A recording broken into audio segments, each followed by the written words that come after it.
మీకు మొబైల్‌లో హ్యాకింగ్ నేర్పిస్తా అని చెప్పాను కదా! ఈ రోజైతే డే 6 గైస్. ఈ రోజైతే మనమైతే చాలా ఇంపార్టెంట్ కమాండ్స్ కోసమైతే తెలుసుకుందాం. ఫైల్స్, ఫోల్డర్స్ ఎలా క్రియేట్ చేయాలో అనేది చాలా క్లీన్‌గా ఎక్స్‌ప్లెయిన్ చేస్తా. ఇవి బేసిక్ కమాండ్సే కానీ చాలా అంటే చాలా ఇంపార్టెంట్ అనమాట. ముందుగా ఏం చేస్తారు అంటే మీ టర్మెక్స్ యాప్‌ని అయితే ఓపెన్ చేసి మీరైతే క్లియర్ చేసేయండి. క్లియర్ చేసిన తర్వాత పీడబ్ల్యూడీ అనేసి టైప్ చేయండి. పీడబ్ల్యూడీ అంటే ప్రెజెంట్ వర్కింగ్ డైరెక్టరీ.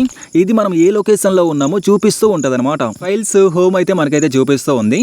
ఇక్కడైతే చూసుకోవచ్చు నేనైతే ఎల్ఎస్ అని టైప్ చేశాను. ఎల్ఎస్ అంటే లిస్ట్ అనమాట. ఇది ప్రెజెంట్ లొకేషన్ లో ఉన్న ఫైల్స్ ని, ఫోల్డర్స్ ని చూపిస్తూ ఉంటుంది. ఇప్పుడు ఒక ఫోల్డర్ అయితే క్రియేట్ చేద్దాం. నేనైతే MKDIR అని టైప్ చేస్తూ ఉన్నాను.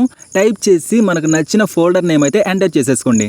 నేనైతే హ్యాకింగ్ ల్యాబ్ అనేసి ఎంటర్ చేస్తూ ఉన్నాను. మనకైతే ఇక్కడైతే ఫోల్డర్ అయితే క్రియేట్ అయిపోద్ది. బట్ ఏంటి అంటే ఆల్రెడీ నాకు హ్యాకింగ్ ల్యాబ్ అనేసి ఫోల్డర్ అయితే ఉంది కాబట్టి నాకైతే ఇక్కడైతే ఎగ్జిట్ అయిపోయింది. మీరైతే చూసుకోవచ్చు. మళ్ళీ మీరు ఇక్కడ LS అని టైప్ చేస్తే క్రియేట్ అయిన ఫోల్డర్ లిస్ట్ అంతా కూడా మీకైతే కనిపిస్తూ ఉంది. నాకైతే ఇక్కడైతే కనిపిస్తూ ఉంది. మీరైతే చూసుకోవచ్చు. డే 7 కోసం మీరైతే డే 7 అని కామెంట్ అయితే చేసేయండి. ఇంకా కామెంట్స్ అయితే చెప్తాను.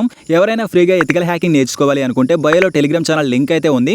వెళ్ళేసి జాయిన్ అవ్వండి. అక్కడైతే ఫ్రీగా ఎథికల్ హ్యాకింగ్ నేర్పించి మీకైతే సర్టిఫికేట్ కూడా ప్రొవైడ్ చేస్తూ ఉన్నాము.